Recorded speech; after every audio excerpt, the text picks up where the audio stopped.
welcome to another episode of Let's Talk Cyber. And today we have with us Megan Jekwat. Megan is joining us from Washington. So thank you so much, Megan, for joining us today.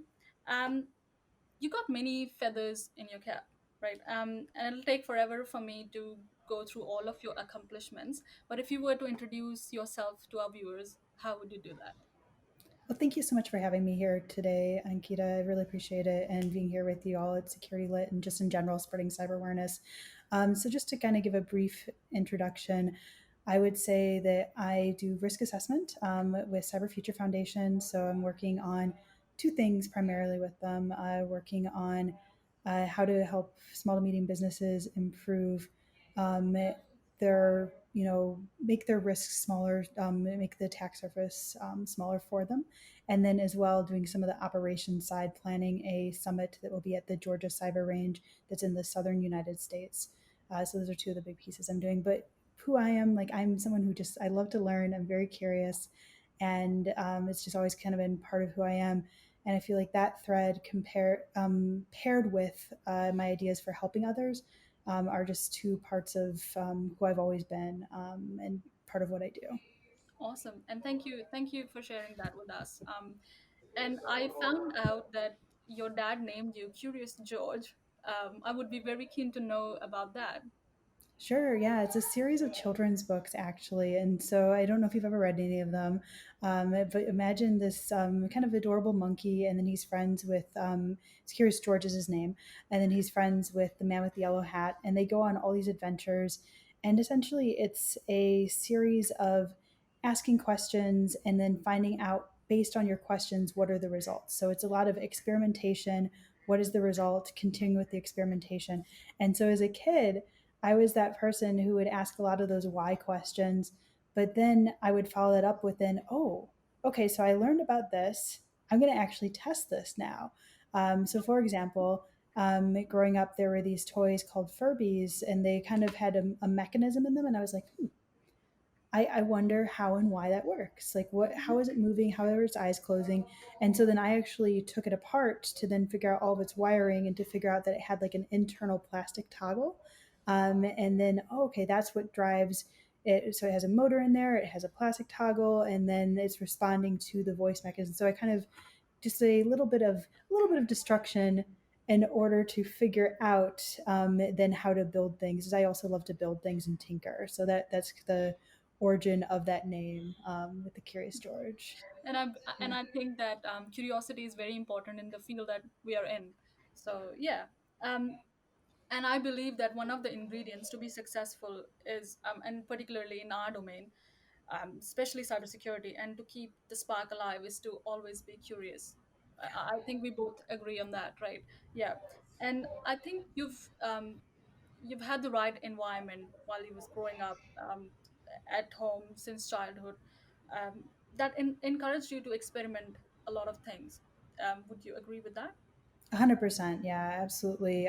Both my parents really believed that, you should test and try things out. We kind of had STEM really was not like the buzzword yet, but we had that type of a household growing up where we were always just trying and testing things out. So, yeah, that was Yeah, a well, huge part of growing up.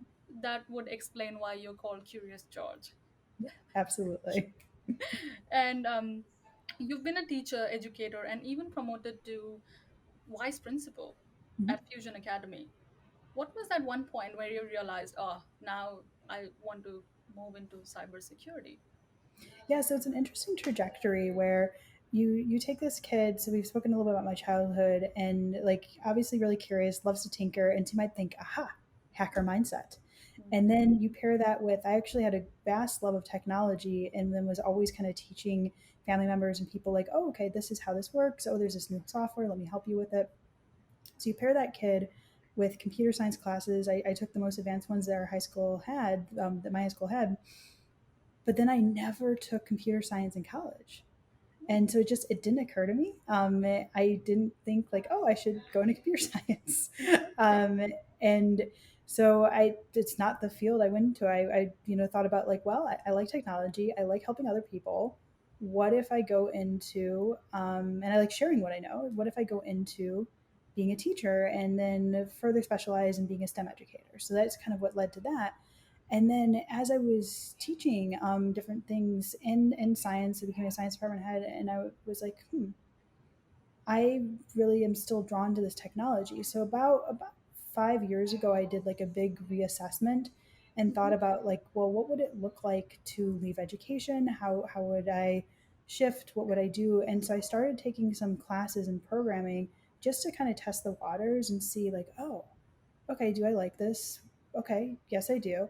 And then I decided to then teach programming. So I started a computer science program and engineering program at my school because I've been teaching more of the bio and chem, more the traditional mainstream sciences. And so I was like, well, let me teach computer science, let me teach engineering, see how that feels. No, think I actually want to go into this. So then that was just a few years ago. And then I decided that, you know, I just enjoying taking the classes was taking, but I wanted to do something a little bit more formal. So I started a second bachelor's degree in computer science with a focus in cybersecurity.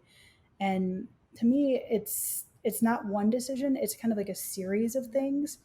But really deciding to go and like not just take a class, but go and work on the degree. That's I think was the big transition point of like, okay, I'm going to be all in. And then last year, I started then working with cybersecurity organizations and doing volunteering and giving back with them because it was like, well, I'm kind of at a point in my both, you know, ending my career as a formal educator and switching to this field. And I do want to give back in this field because I've been having such wonderful conversations with people, but really informally. Hmm. And so I thought to myself, well, you know, I should do something formal in this Right. field, even while I'm still an educator. I should start like volunteering and figuring out things that I can do within some groups, and so that's what I started doing about a year ago. Right. So are you still studying or have you completed your studies? I'm almost done. So I finish in August actually. So I've started my work with Cyber Future Foundation, but I'm also still finishing up my degree. So it's kind of this same thing. It's like you don't you don't kind of like make one decision that leads to a change, and then also, you know, as you're making a pivot, like I have pivoted, but it's not just one thing, right? It's like you shift one thing and then another thing and then another thing. So yeah, Mhm. it's a progression. And how would you describe a specialist in cybersecurity to someone who's just joining cybersecurity? Yeah, that's a great question. So, I would say a cybersecurity specialist is someone who goes out and it can be in any number of ways. It can be through formal education, you know, doing a degree program. It can be through their own self learning. It can be through acquiring certificates. But they acquire a body of knowledge so that they are well versed in being able to speak to parts of the field. They can speak to a variety of the different topics. They're able to be conversant in security best practices, talk about security controls, talk about, you know, well, what is data, what is privacy, and what is security, and what are the differences, Hmm. and then how are we protecting that privacy, how are we protecting that data. So it's someone who's able to do all those things, but then it's not just also doing the talk, then it's also what actions are taken and do you know how to do those. So on the back end, like let's say you become a cybersecurity specialist and then you want to focus in on risk assessments, well then you need to Hmm. know some of the frameworks, right? Yep, yep. So you need to actually be able to enact some of that knowledge. So you overall know pieces of the field, but then you usually end up picking a specific part. So for me, it's been risk assessment and cloud security. So like building my own virtual private clouds and being able to deploy that and then be able to set security controls. So I think all of those things are parts that make someone a cybersecurity specialist. You're able to talk to things that are in the field, speak with people who are also in industry, because you're in industry, and then you're able to do things with that knowledge. Awesome. And when I speak to people, especially in cybersecurity, they say that having a mentor makes a huge difference when they're getting into cybersecurity. Now you're a mentor. Do you also help people to transition into cybersecurity? Yeah, 100%. I have spoken with people who want to get into the field, what that looks like. I've given talks on that. So that's 100% something that I have done before. And I do help people with like, hey, you know, what is it that you're trying to figure out? Are you thinking about, a lot of it is thinking about, where are your current skills? Hmm. What do you want to do? And then what is the difference between the two? And then setting up a plan for that. And sometimes when you're trying to pivot to cybersecurity, you don't even know all the different parts because it's a huge field, as you Yeah, know, yeah, right? yeah, So it's not just like, okay, I'm gonna, like media portrays, like got my hacker hood on and yeah. gonna be hacking away like that, like I feel people have so a different image of what cybersecurity is. They always picture this, a hacker wearing a hoodie and I working on know. a keyboard in dark light, and that's what. Exactly, exactly. Like my room is way too light for this to be like, and I enjoy like being on Hack the Box and doing those different things. And but yeah, pen testing, and being on a team that does that, like that is definitely part of the field. Or doing like malware analysis and reverse engineering, part of the field. But there's other aspects as well too. So you might have like risk compliance. You might have different parts where you're actually doing product development. You might be doing DevSecOps, where you're actually looking at how do we put security back into the development chain. So there's so many different So aspects. So that's, yeah, yeah. software, yeah, software supply chain. So that's really like trying to figure out, you know, what is it that you want to do, and that just names a few, right? Let alone like digital forensics, or like we could keep going, but then we're just going to give a list. So Well, that makes me happy. There's some scope for me in it. So yeah, of course, there is space for you too. yeah, it makes me so happy. So besides being a social events chair for the Mid Atlantic affiliate Women in Cybersecurity, you're also resources committee member for Women in Cybersecurity International. Yeah. And Yes. yeah, if you could tell us a bit about that to our viewers, that would be wonderful. Yeah, yeah. So we cis, and it's like you're saying we sisters, women. Isn't it lovely, right? It's Women in beautiful. cybersecurity. Um, was started by Dr. Amerzine Siraj um, multiple years ago. And essentially, it's an international organization that works on building camaraderie and sistership, and male allies are welcome to join as well. About helping people get into cybersecurity, helping them become more comfortable with it, and then advancing one's career. So like there's leadership parts to it as well. So it's like if you're already in the field, how can you then work on whatever that next step is that you want to work on? There is special attention paid to diversity, kind of at all different levels of that, but really trying to move that needle for, there's 24% women that are in cybersecurity. So how can we move that so it's more of a gender parity with representative of our global 50-50 is pretty much what we're at from gender perspectives. And so that is one of the kind of organization goals, is to work towards moving the needle closer to that. And what I started doing last year was they formed a resources committee. And so this was while I was still like working on a bunch of different things. And I was like, well, I'm having all these people help me. What's a way I can give back? Well, I'm great at researching. I can look things up. Resources committee sounds like something I could help with. So that's kind of one of the things I've always looked for. I'm like, you know, I don't have 10 years of experience in industry yet, Hmm. but I do have a set of skills that I can use to help others. Like I've been able to mentor others in goal setting and in call for proposals and in being able to improve the way they give their talks, because I've spoken at many Yeah, conferences.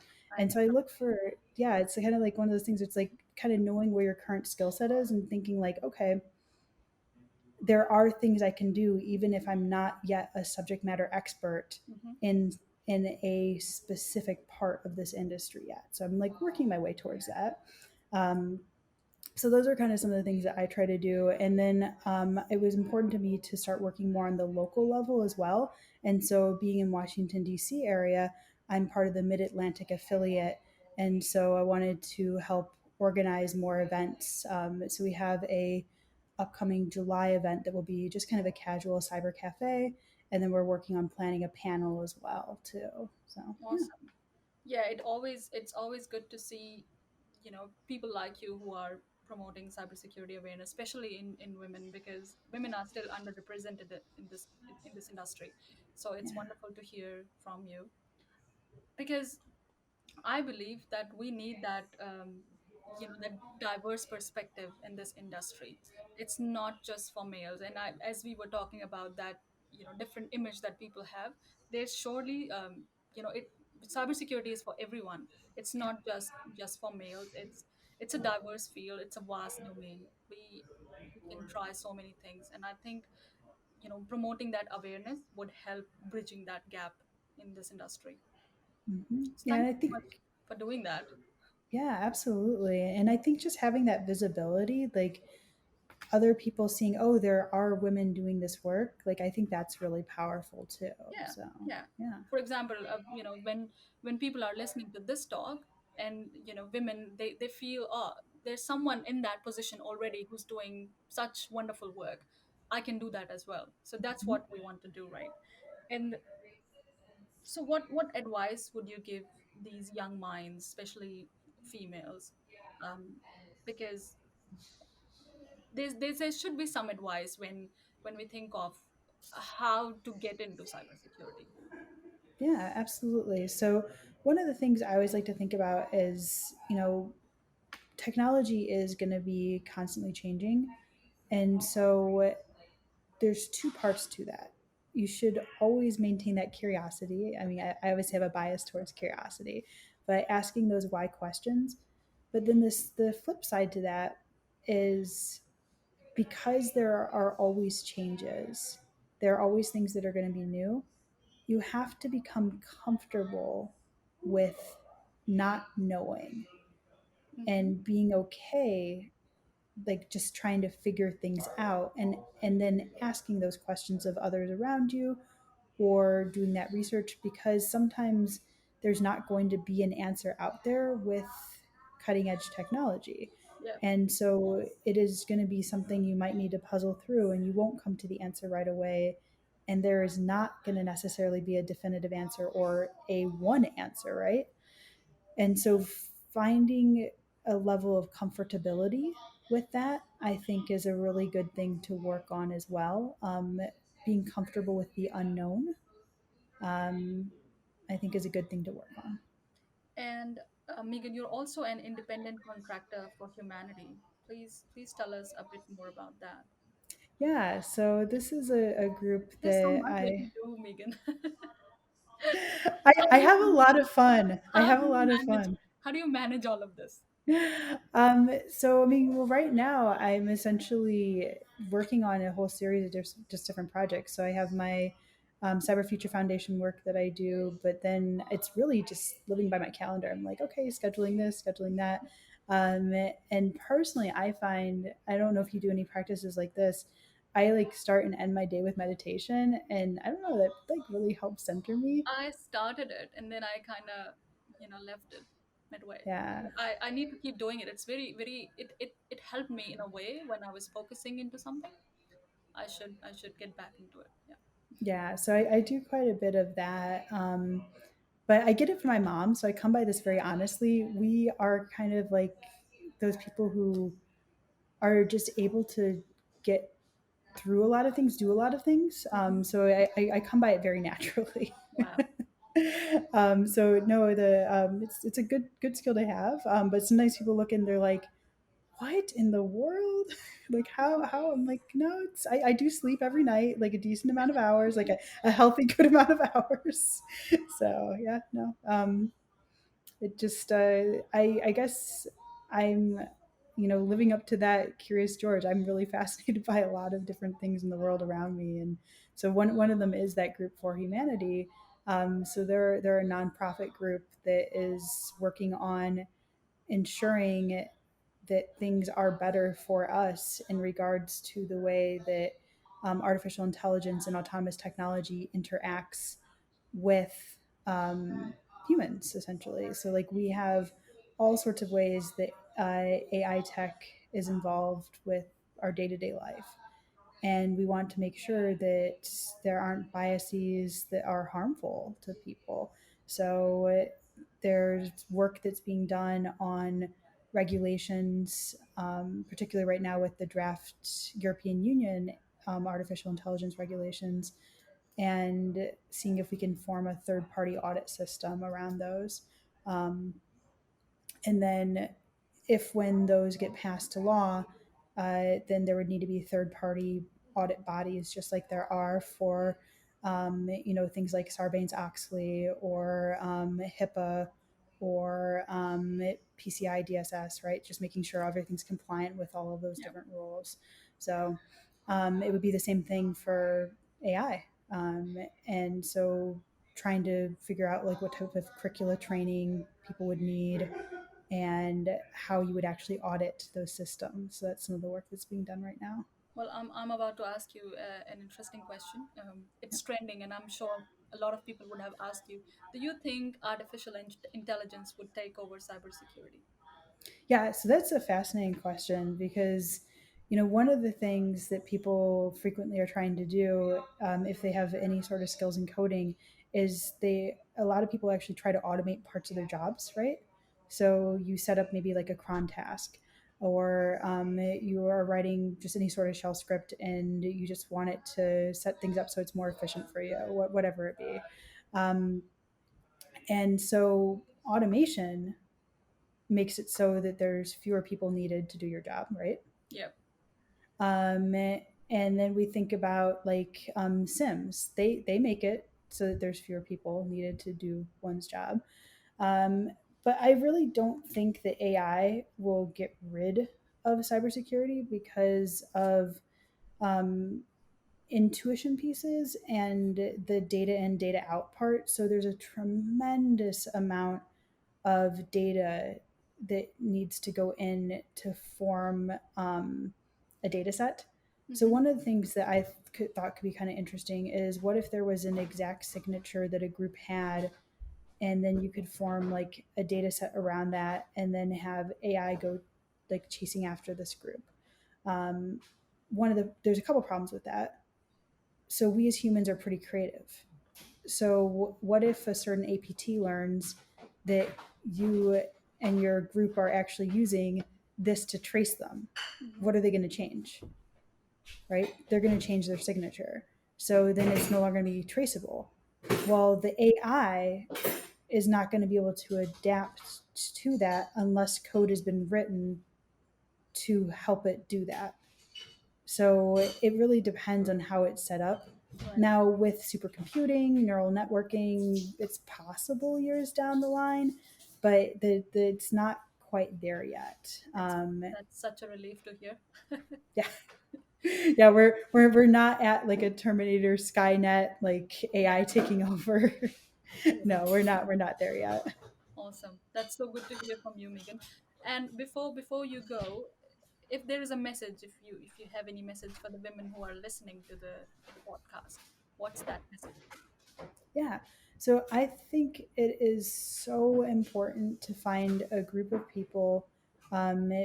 It doesn't matter who they are, but there's just your group of people that will cheer you on. And I'm happy to be one of those people.